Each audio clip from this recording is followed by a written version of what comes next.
gjëra shumë anë pozitive të mia, aty nuk kanë dalë. Vetëm kur zihesha me Esterin, kur zihesha me Albën, kur zihesha me Nurin, kur përqafoja Alimin, dhe kur kisha në një debat në përshpik shu, po prit se sa të rritem edhe i qikë se do hiki. Do hiki. Thoshte mami, po ku do shkoshti, ku do shkoshti. Ndërsa erdhi pika, edhe ike. Edhe, po, me kaloj, po me shumë vështirësi. Ti momentalisht jeton akoma vetëm, apo? Jo, unë tani bashkëtoj. E pra, do dilja. Punë të shtëpis, do me thënë, unë më duket sikur kam lindur duke bërë punë shtëpie. Me vërtet? Do me thënë, nuk e di, edhe gjithmonë tezja ime, edhe njerëzit e afërt, i thoshin mamit, i more shpirtin kësaj gocë, qa po i bën. Ty në ta me në afërt, bësh edhe një fëmijë dhe ti e kurorëzove rrugtimin tënd? Një vajzë formuar nuk mund të dalë kurse si me një djalë kamarier. Nuk mund të martohet. Të gjithë gocat e din këtë. Janë koshjente për këtë dhe unë jam më se sigurt për këtë gjën. Nuk e kam pas me kamarierin si figurë ose me kamarierin si profesion. E kam pas me rrogën që kanë. Se jam zënë shumë keq me Ka thua, po që lidhje ka kjo i kështë bërë follow, e që pasaj? O, mami, si, po në qofë se i bëjën follow një quni dhe i bëjë replay në story, që i ke shumë i mirë. Mami, të mbaroj pak këtu dhe të marrë prapë, rriqet që u dhe hap krahun diku.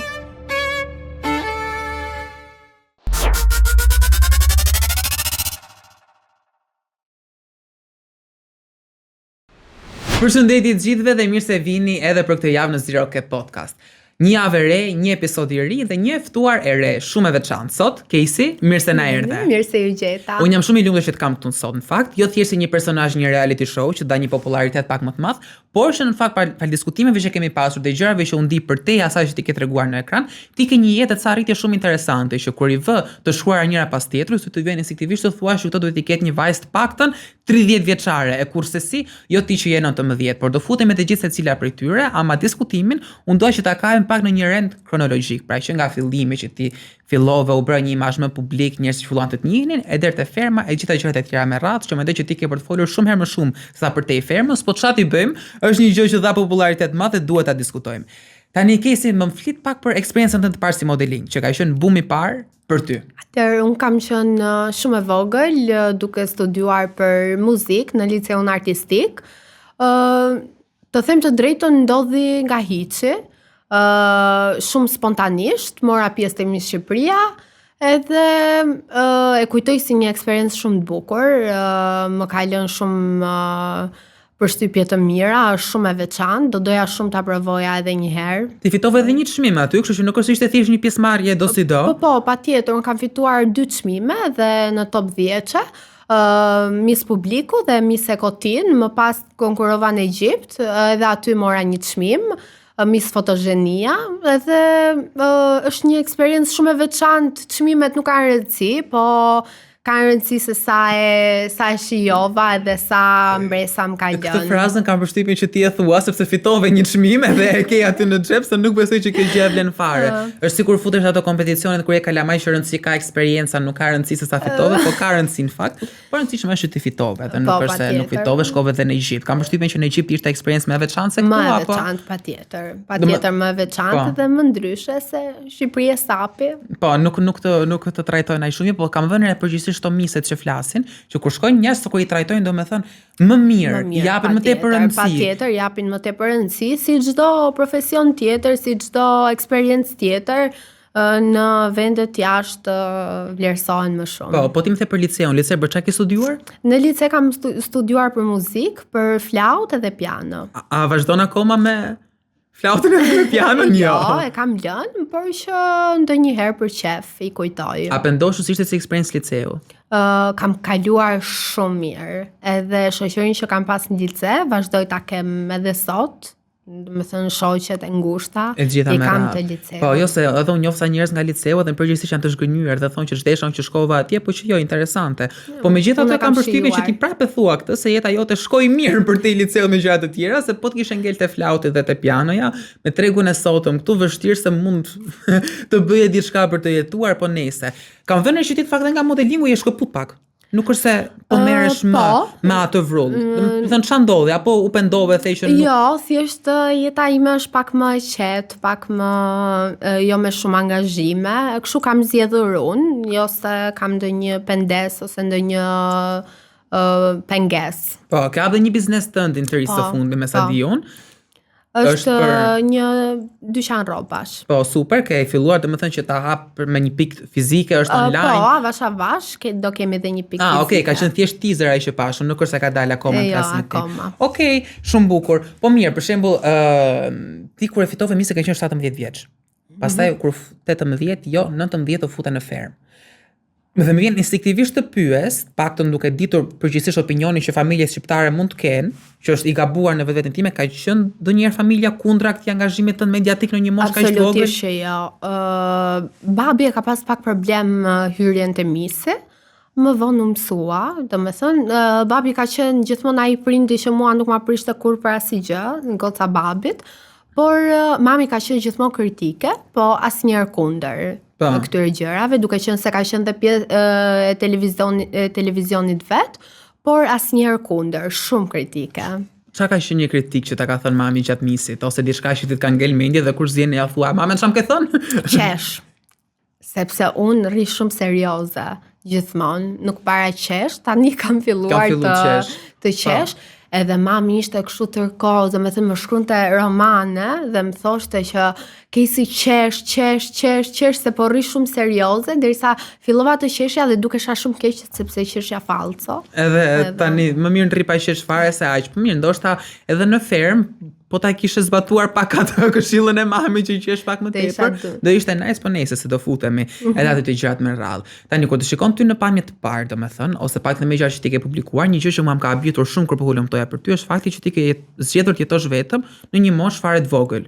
Pra, je 19 vjeç tani, se po e them shumë herë këtë, por realisht është wow për mendimin tim, paktën si 19 vjeçar, realisht bën të pyes dhe të hamendoj që si drejshin e ke bërë, si ka mundësi, po që ke 2 vite që jeton vetëm, e shkëputur nga familja, financiarisht, çdo lloj forme tjetër. Patjetër është pak e vështirë në fillim, edhe është pak wow kur e mendojnë të tjerët, kur ju a them, por çdo gjë kalon me kohën, domethënë ka qenë e vështirë nga në fillim kur mendoja që isha vetëm në shtëpi, darkat ishin të vështira. Që isha vetëm, se gjatë ditës kemi angazhime gjëra, kur shkoja në shtëpi mërzitesha pak. Pastaj u mësova, tani nëse dua të kthehem prapë te prindrit, nuk kthehem dot sepse jo se nuk kthehem, thjesht nuk mësohem dot me atë jetesën, sepse jam mësuar vetëm, krijon atë privatësinë tënde, atë pavarësinë tënde, edhe njerëzit nëpër shtëpi fillojnë të duken të çuditshëm. Fillojnë të duken ndonjëherë edhe kështu pak si të tepërt në një kuptim të fjalës. Se mësohesh me atë se mësohesh me rahatin tënde edhe jo, po është edhe kjo pjesa që momenti që ti fillon jeton vetëm, pak me çka ka dëgjuar nga tjerët, kur shkon te shtëpia prindërve, ti okay, jetë prindri, po në një farë forme je, si thua, shmik, që e di që do rrish sa kohë, pastaj do ikësh, do flesh një natë 2 edhe do kthehesh. Po gjatë kësaj shpërnguljes tënde, se është edhe, domethënë, te pjesa financiare që të habit, ke pasur vështirësi kur ke jetuar vetëm? E ke pas të frikën që mund? Pa vështirësi nuk ka, normalisht që të bëj kështu tani, apo s'kam pasur, apo nuk bëj dot, se gjithë kanë vështirësi. Ka pasur momente që edhe kam kërkuar ndihmë nga shtëpisë, edhe ka pasur momente që kam thënë pritse, ndoshta është më mirë të kthehem te mami te babi se nuk po ja dal dot. Po që e kalova. Nuk e ke bërë dhe e ke kaluar. Po ata si e pritën kur ju thej që do? Babi shumë mirë, nuk e priti fare keq, mami të merë? Të merë. Mund ta imagjinoj në fakt, se ta mendosh po t'ishe vetë ti prind. Unë me mamin kam qenë shumë, jam akoma shumë e lidhur, po më përpara kam qenë shumë. Në çdo moment ishim bashkë 24 orë. Edhe mami nuk e imagjinonte kurrë. Unë që e vogël në fakt e kam shprehur këtë nëpër shtëpi kur nxefesha se kam qenë me tipin që jam akoma, vazhdoj. Edhe kur kisha në një debat nëpër shtëpi kështu, Tha, po prit se sa të rritem edhe I qik se do hike. Do hike. Thoshte mami, po ku do shkosh ti, ku do shkosh ti.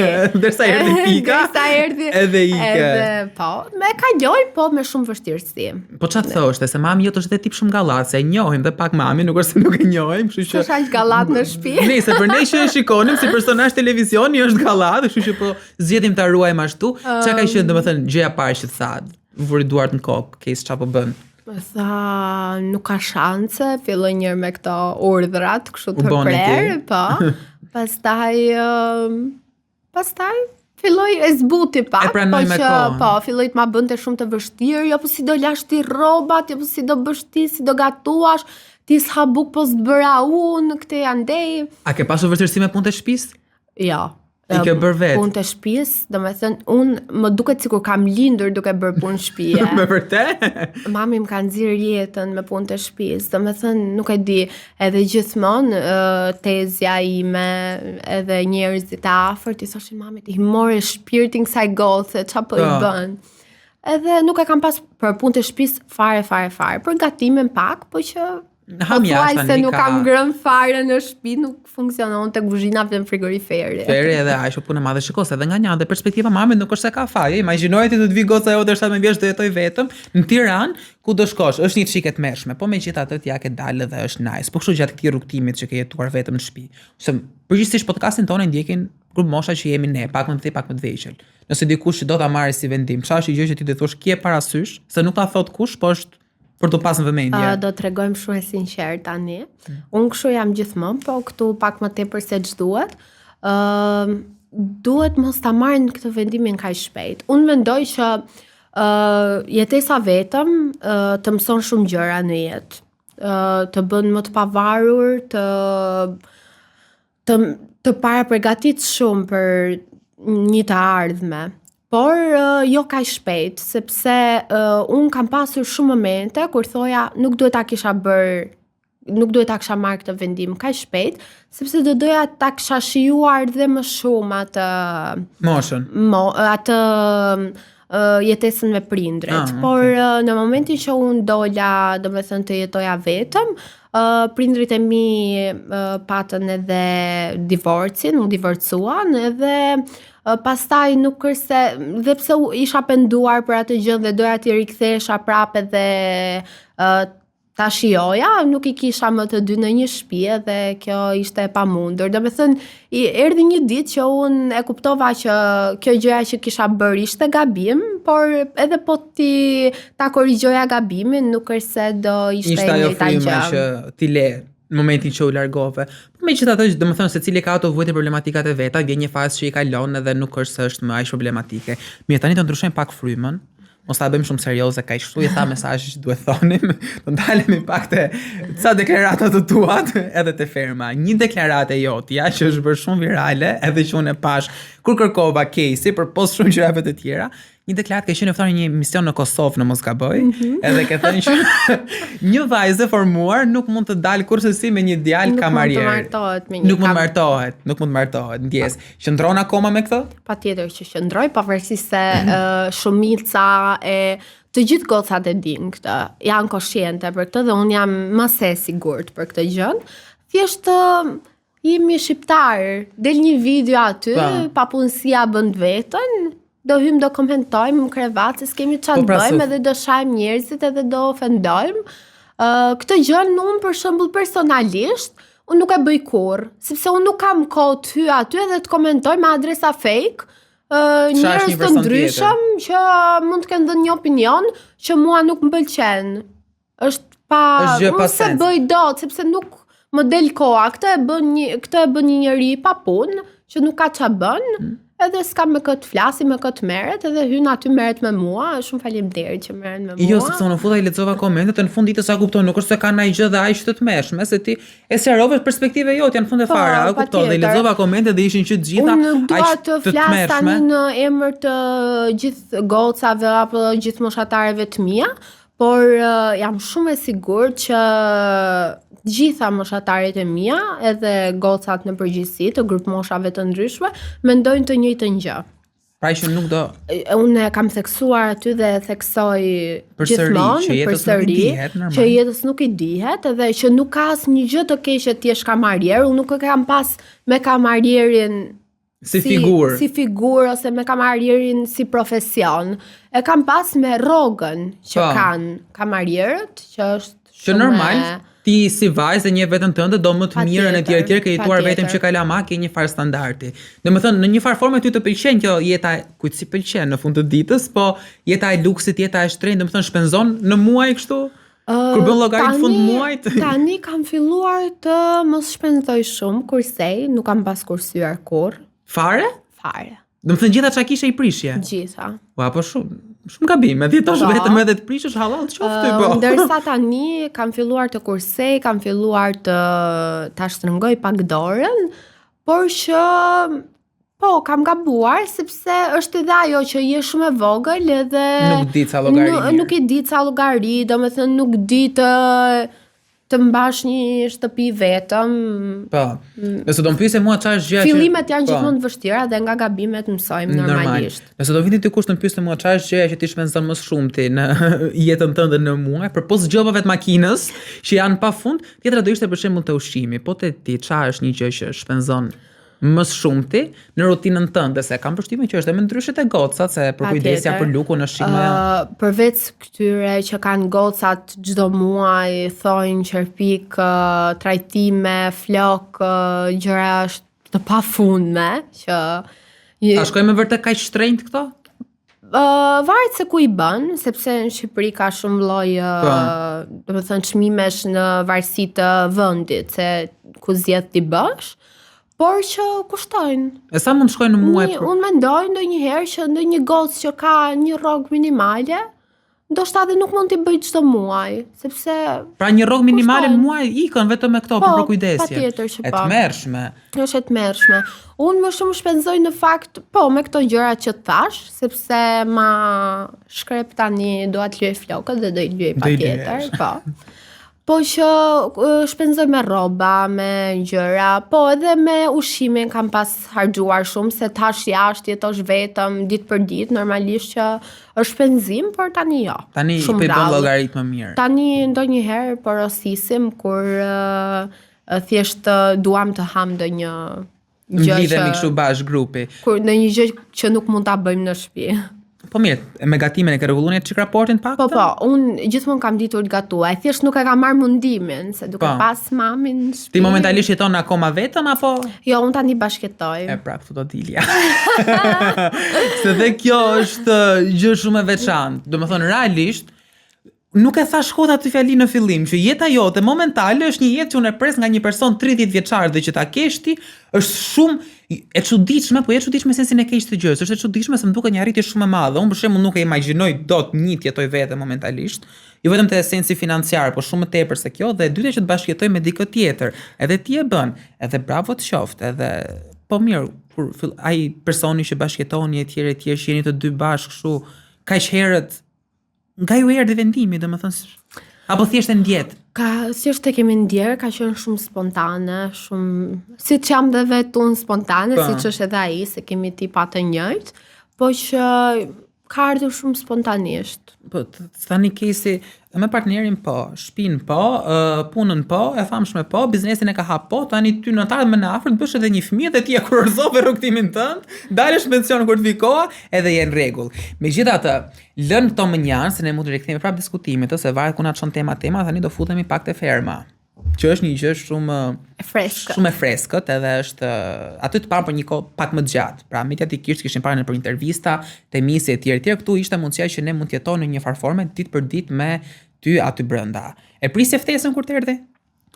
E di si absolutisht që nuk e prisja fare. Nuk më shkonte mendja. Te ferma Nishi e kisha diskutuar që po sikur të futem kështu me shoqet mua pe tavolina. Nuk u bë kurrë. Domethënë as nuk e mora mundimin që të interesohesha ose të kontaktoja dikë që si mund të futem fare. Isha duke krefur flokët në parukeri. Ora diku te 6-7 mbas ditës, në mos gaboj, nuk e mbaj mend. edhe më bie telefoni edhe unë i kam të bllokuara këto numrat Që si ke që si kam të regjistruar. regjistruar. Edhe më marrin aty, unë thash sa të fiki kjo tharse në marr, se nuk i rash domethënë përsëri. Edhe më marrin në WhatsApp se e pan që del domethënë i zën telefoni. Edhe hapen thonë nuk e mbaj mend se kush më ka marrë në telefon. Kele kam përshtypje. Mendoj që po. Po. Edhe më thot që dua të bëj një ftesë për te ferma VIP. Edhe unë thjesht i thash parukieres fike pak tharsen, t'lutam. Fike moj. Fike pak tharsen edhe i thash po më thua, i thash e mora shumë, po shumë me shaka, me një letësi kështu të papar. The direkt po? Jo. Ah. Jo. Bëra pak kështu Si e vështirë. siç më takon mua. Ju përshtatë formatit. Edhe i thash shoqeve të mia që rria 24 orë me ato, shkuam, i takuam produksionin e këtej ande. Edhe i thash do ta mendoj edhe pastaj do vi nëse do ketë një përgjigje pozitive që të firmos kontratën. Ne mendova, thash pse jo, nuk isha gati fare. Po pse çfarë duhet të ketë një person gati tani që ti edhe xhaj ke si eksperiencë para se të futet? Nuk isha gati për mua që të futesha te ferma, duheshin shumë rroba. Okay, nuk isha gati për këtë. Po, domethënë do ishte disa muaj aty, se si dihet sa zgjasë rrugtime që ti s'do i ke dot e parukerja, kush do t'i krefte flokët edhe ishte të merr edhe hall në vete. Pyetja e vetme që ju kam bërë, i kam thënë është a do kemi dika aty që do na krefi flokët shpesh? Jo, më ka thënë. Bobo do i krefte flokët Tha vetë. po, hëmi kesi se do gjesh na i shoqë aty brenda do të krefi flokët. E unë sa kam hyrë, po i shifja gocat kështu kush do më krifte mua Se flokët. si ti krefësh veti? Jo. Me vërtet? Unë kam mbi 4 vite që i kref flokët vetëm parukeri. Parukeri, nuk di. Nuk di. Mishin naf, mësoje, nuk i dije se vjen jeta, ndoshta s'ke më lek, nuk ka kushte të krefi, edhe duhet i bësh. Okej, pastaj si përfundim e pranove ftesën. Po, e pranova, u futa te ferma, e kam shijuar pafund. Po, do t'i flasim të gjitha, pa merak, edhe ato që ke shijuar, ato që si ke shijuar. Do të pyesja fa kisha në plan mami dhe babi çfarë të thanë, po kam përshtypjen që ishin pro, që në fillim pak të me qa po konstatojmë nga këtu. Ti në fakt, kur u futën në ferm, pritshmëritë fillestare kishe që okay, kjo është një bum i mirë për mua në karrierë, në famë, në gjëra të këtij tipi, apo thjesht dali ç'a dali? Nuk i kam menduar fare këto, ma beso, fare. Kështu jam unë, domethënë, kur e bëj një gjë, nuk e marr shumë me stres, domethënë me sforcim, thjesht thash më pëlqen, do futem me tipin dhe e njoh shumë mirë veten, e dija që normalisht nuk do isha një person që do rrinte aty në hije dhe nuk do bënte buj. Gjërat që bëri? Qa kam bërë mua? Po ju me gjërat që bërë nuk thashë gjë të keqe, gjërat të mirë. Shiko se tani gjërat e i ke bërë me thënë të drejtën. Se tani unë nga diskutimet që kam pas me ty në telefon edhe këtu, realisht jero pozitiv. Dhe këta anë tënde në ferme nuk e pam shumë. Pra që mos dalë të të bëj shefin kot, po nuk e kemi parë. Është e çuditshme, në fakt nuk e di pse, por ka dhe diçka tjetër. Aty nuk duken gjërat, domethënë siç janë fiks brenda në ferm. Unë aty kam pas momente shumë të bukura.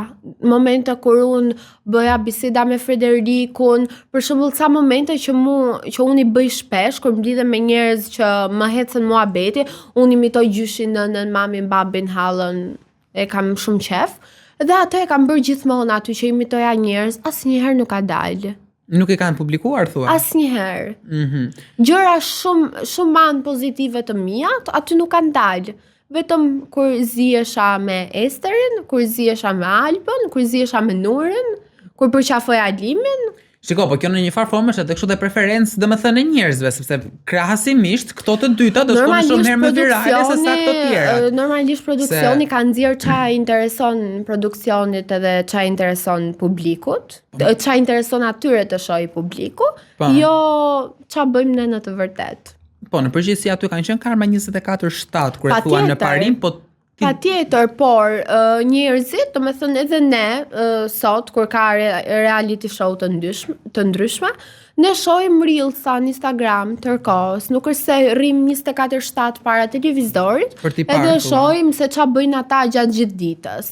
Dhe kur un kam bërë gjëra të bukura, kamera nuk ka qenë te unë, kanali ka qenë diku tjetër kur është bërë një gjë e shëmtuar, ose kur bëja unë një gjë të shëmtuar, kamera ishte te unë dhe nuk ishte aty kur unë bëja një gjë.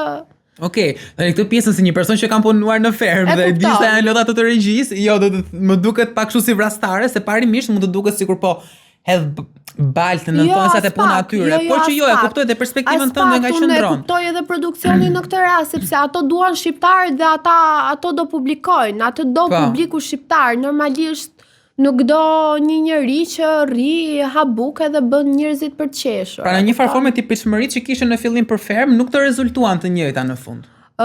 Shiko, nuk është se kam pas një pritshmëri të madhe. Kupton, thjesht hyra për një eksperiencë të bukur, të re, edhe çka ka qenë diçka aty brenda, cilën ti e ke përtypur brenda vetes dhe që njerëzit jashtë nuk e kanë arritur ta kuptojnë. Po këto që janë diskutuar shumë marrëdhëniet me ndonjë çuna aty, që as nuk dua t'i përmend tani, në një gjë, domethënë këto gjërat e rëndomta që gjen një gocë, domethënë aty, edhe shohin çik më të afërt me dikë, edhe e kemi ne si shoqëri këtë në fakt që nuk e kemi të kollajta pranë që mund të ekzistojë shoqëria mes idealit dhe një vajze. Do të thënë po ne një shoqëri gocë bashk, një ose ky çuni është gay, ose goca është lesbike, ose janë të lidhur, domethënë nuk mund të ekzistojë shansi që këto dy të jenë shokë dhe shoqe. Që ti dhe me personin në fjalë e kishit thënë që ishit miq jashtë, më kupton? Ke thënë aty që dhe baba jote njihte, nëse e kujtoj saktë, të gjitha me radhë, po nëse kish kuptime dalin gjithmonë, kështu që asaj pjesën nuk është se ke çfarë ti bësh, edhe nuk është se ke se si ti shpëtosh. Tani do të pyesa për raportet e tua me fermerët. Personi më i ngushtë që ke sot nga ferma, kush është? Nuk është se kam një person që unë takohem shpesh, sepse dhe largësia, po unë kam ruajtur shumë miq, Big Mama, Andrea, Andueli, Seri, Nur, që do të thënë vetëm me Esterin jam pak më afër, ndërsa me të tjerët kam largësi dhe nuk takohemi shumë shpesh. Esterin e kishim dhe javës tjetër këtu edhe një moment se çfarë bëri një shaka për atë halucinacionin që ke ngatruar ti dhe unë qesha, edhe me gropsinën pastaj, edhe isha mos ngel hadri asaj, po jo, mo tha se kesin e kemi tonën, po se s'keni shku mirë në fermë fillimisht, pastaj nga fundi çik pak, po. Aty ka dhe shumë presion psikologjik, edhe do 3 mbyllur me mamin me babin në shtëpi shumë kohë, do zihesh dhe me ata që i ke të tutë, s'ke kujt çon, e kupton? Jo më me ca njerëz që ti nuk i njeh fare dhe thjesht të ka rënë të rish aty. Kështu që normalisht do kishim zënë ka unë me Esterin ziheshim darkët. Në mëngjes putheshit. Në mëngjes vishnim rrobat e njëra tjetrës, kupton? Po momenti më i vështirë aty brenda për ty, kush ka qenë dhe momenti më i bukur paralelisht nga rrugtimi yt në fermë? Më i bukur ka qenë kur erdhi mami. Po, surprizë shumë e lezetshme ka qenë ajo. Shumë e bukur, po edhe pak e vështirë, sepse mami ime ato kritikat e veta, domethënë më konfuzoi pak. Mendove çfarë po ndodhi jashtë? Po, ndërsa më i bukuri nuk mbaj në një moment shumë të vështirë. Të vështirë, domethënë sepse s'është kemi qarë, kemi qeshur. Jo, në përgjithësi ke pas një rrugtim pak më linear. Po një gjë që për shembull duket njoftur dhe pak më tepër vjen në atë që kjo ana pozitive jote nuk është se doli shumë. Do të thënë më tepër doli si një personazh negativ, që kjo u transmetua më tepër përjashtë, paktën më shumë ti kjo u duk. E vetmja gjë që s'kam unë, që është komentuar shumë, mendje madhe, negative. Ka pas në një koment nga kjo periudhë, se kam përshtypjen që thashë the me komente e hyj ka sa dush, po një që të ka ngel mendje dhe që mund të ketë mërzitur pak kur ke dal jashtë? Po, këtu po flet me personin e gabuar.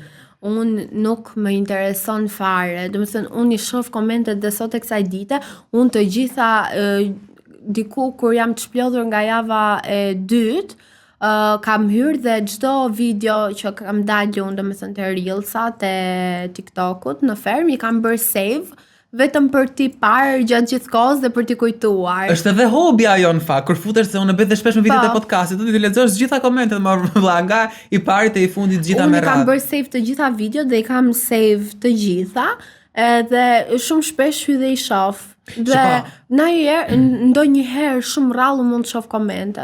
Unë nuk i shoh fare. Ato janë interesante, në fakt përsa do të shkarkosh e ti fusesh me ndonjë USB se nuk i di çfarë mund ndodhi pas XY vitesh. Po, sepse disa video e kam parë që mund nuk të fshi ekzistojnë algoritmi, më. po si mund të mbyllet faqja e gjatë fiktive, mund të fshihet fare TikToku, bie fjala, edhe është goxha experience. T'ja tregosh kalamajve pas XY vitesh, tu shpit se mami juaj ka qenë reality show, shifni, hapni syt, çfarë bëni me jetën tani. Edhe kjo pjesë më thënë interesante. Kesi ke filluar të hash grosh tani? Jo. Nuk ha grosh, se një ndër arsye që ti dole nga shtëpia fakirit atëherë, që erdhi si rrjedhoi edhe eliminimi jot, ka qenë që unë nuk ha dot grosh edhe nuk ri këtu. Por më ka qenë lot ajo pjesë jam shkatru. Unë si ha groshet për vete, edhe e kuptoj 100% atë gjë që bëre, shumë mirë kuptueshme, aq më tepër po të jenë të ftohta që nuk çohen poshtë, po u pendove në fakt që dole nga fakiri. Tani mbrapa bie fjala. Tani të them kot jo. Po. Jam penduar, sepse do doja ta kisha shijuar dhe pak, se jam shumë e sigurt që do isha shumë gjatë aty. Mendoj që po mos t'isha eliminuar për këtë pjesë, se ti dole dhe pastaj erdhi Zarfi dhe u eliminove më njëherë, do ishte që rrugtimi me gjatë. Mendoj që do isha më gjatë dhe do e kisha shijuar më shumë, se unë vetëm po e shijoja. Po. Nuk u fut, domethënë u futa me atë mendimin që do bëja loj, por nuk funksionoi. Nuk e bër loj fare? Sepse e till jam unë. Kam bërë loj vetëm me disa persona. Po. Me Albën besoj e ke këtë rast. Që ti nuk zgjat as e përmendesh emrin fare. Ke kështu persona non grata. As pak. Do të pyesja mos e ke parë te kjo eksperiencë e re që ka nisur, po nuk e ke parë, kështu që nuk po ngacmoj. Shumë e drejtë, asnjë koment nuk të lëviz fare te kjo pjesë. Kisit në fillim para se të futej në një reality show, edhe që të merrte domethënë nga një person që ti nuk është ishe shumë e komentuar, domethënë ishe personazh i njohur etj, po s'është se kishe një frull të madh komentesh. Shumë stabil, pra nga një jetë private, të dalësh aty të diskutosh çdo lloj gjëje. Domethënë çdo fjali ta ludohet, a është e lidhur, s'është e lidhur, po me këtë, po me atë, çka këshilla do jepje? Vetes para se të futesh në ferm. Thjesht nuk është se doja të jepja një këshill për të madhe, sepse çka kam dashur e kam bërë, domethënë thjesht i kam thënë vetes para se tyja shijoje, edhe kam shijove edhe aq. Po tani si një showgirl që je mes televizionit që të kemi parë modelingut, tani e futet te biznesi, në fakt nëse po kjo s'ka lidhje me showgirl, ku do të shohim? Do të shohim në ekran së shpejti? Mendoj që duhet ta lë kështu të pazbuluar. Të pazbuluar. Po mirë, ti mund thush që po, kam një projekt, ose do më shifni, po se ku XY si jap detaje. Ndoshta. Okej, lëmë pikë pyetje, lëmë enikëm. Okej, ne në fakt kemi një rubrikë që e bëjmë, kemi filluar nga episodi i kaluar, në fakt me Ester, nuk e di ti e ke parë episodin, që kam përshtypjen e di pa ka shumë për çapo flas. Po kemi një rubrikë që normal nuk është se do i shpëtoja, kuptoj, dhe bënim se s'bën. Ne do të bëjmë një pyetje unë ty. Nëse ti nuk e përgjigjesh kësaj pyetje, do bësh një telefonat. Dhe unë për telefonatën tënde kam zgjedhur diçka, kam menduar, të marrësh mamin tënd dhe ndoshta ti bësh një farë rrengu për lidhjen tënde që shumë është aluduar jashtë, sigurisht është e vërtetë, sigur kjo gënjen, e ti thuash mamit që oma u ndava, oma ika nga shtëpia. Ku i djeg mamit tënd me këtë dhe e besonte? Kam përshtypjen që po. Kështu që u ndava nga shtëpia, u zoom keq, se i kishte bërë follow një gocë në Instagram, edhe kam dalë tani nuk di çfarë të bëj si e stresuar, si e mërzitur. Po, kjo mbetet në qoftë se ti ndoshta i përgjigjesh pyetjes, edhe e fare pse ta bësh. Sa hëna ka Jupiteri? Jupiteri, planeti Jupiter ka hëna, siç kemi ne toka. Kemi një hën, ka dhe Jupiteri disa hëna. Sa është numri? Një alternativë ke, futja kot se nuk e dinke. Ka 95 që ta kesh parasysh për të ardhmen, nëse do të vjeri. Mirë që su përgjigja të tani merr mamin. Edhe siç thash, zura, u ndava, e bëri follow një goce, e që ndis veti, tani unë i shep, je protagoniste. Inshallah nuk më shan. Inshallah. Po, afroje pak. O shpirt. Mami, që po bën? Po blej qa gështenja, mam. O ma, gjo. Ka shpirt. Se jam zën shumë keq me Qa? Edhe i kapa, domethënë, ja kontrollova telefonin edhe kishte bë follow një gocë në Instagram edhe i kishte bërë një replay në story edhe i ka nga shtëpia. Natë një. Ka thua, po ç'lidhje ka kjo i kishte bërë follow, qa pastaj? Mami, si qa pastaj? Po se kuptoj, ka bë follow puna madhe fort. O, mami, si, po në qofë se i bëjmë follow një çuni dhe i bëjë replay në story, që i ke shumë i mirë. Si do ndihet ai? Më fal, i kështë shujt që ke shumë e mirë, se kuptova. Po, mami, dhe tash i kam hyp makinë dhe po iki te babi.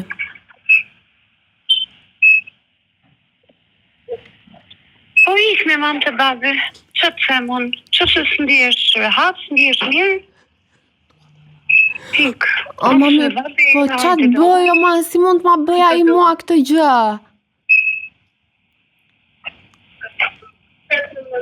Mami, të mbaroj pak këtu dhe të marrë prapë, rriqet që u dhe hap krahun diku. Oh, ma, jam në emision. Mami të nxorri blo fare. O, ma, jam në emision. Një në emision. Po. Ç'kemi mami Casey? Është ftuar në podcast Casey, ishte telefonat. Ha, mami. Kisi, Po. ma ke bërë gjakun uj, sa herë bën këto bdo liqet. Shiko, se kështu përse jashmi nuk duket si kur e vrave mendjen shumë, nuk e dim çka ke tjerë nga brenda. O, zot Marisa, Në një podcast. është Zero Cap Podcast, na del në YouTube, e shikoni këtë të enjtë kur të dali, të dyja njëra me tjetrën, të kërkojmë shumë ndjes, po s'ka gjithsesi për një kauzë më të mirë, kështu që kur të dali do ta zbulosh, të përshëndesim. Okej, faleminderit gjithashtu. E po mami e mori qet fare, më prisa që mami do bëj namin, kush e di se Me tipin që ka mami im, po mamin në këto raste, dhe më thënë nuk është se më ka ndodhur një herë që ta marr mamin me ndonjë problem me të dashurin lidhjen. tim, po do me thënë është njëri shumë impulsiv, po thjesht nuk do të më shqetësoj mua dhe duke qenë se e besoj, nuk donte që të më jepte kështu më shumë mërzia, po ku di unë. nuk e dha veten fare. Po, se dha veten, se... Po më pëlqeu ajo fjalia. Ndalo shqetëso se do të marr për pak. Kështu që këtu fitoj pikë si mami jo, fitoj pikë të tjera.